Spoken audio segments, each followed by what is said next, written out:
Hi and welcome back. So we are in section 4 in which we are going to look at monitoring and logging. So in our first video, we're going to look at monitoring AWS Lambda.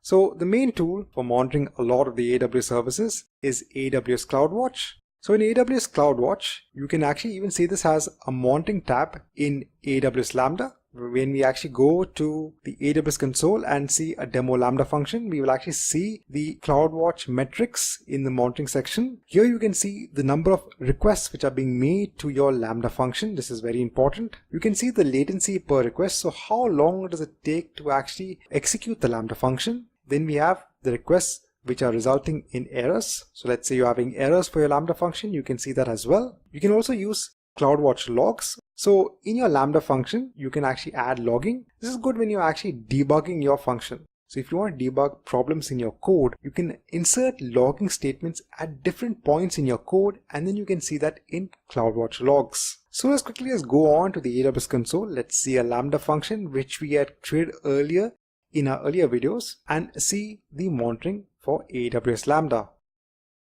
So here we are in the AWS console. So now in our earlier videos, we'd actually gone ahead and created some Lambda functions. This was used to basically work with our simple queue service and our simple notification service. Let's go on to any of the Lambda functions. Now we have one more tab which is known as the monitoring tab. So if you go to the monitoring tab, this is actually automatically picking up those CloudWatch metrics. So now here you can see the invocation count, so the number of times this Lambda function was invoked. You can also see what is the duration. So what is the maximum duration your Lambda function has run for? And there are other aspects of the Lambda function as well.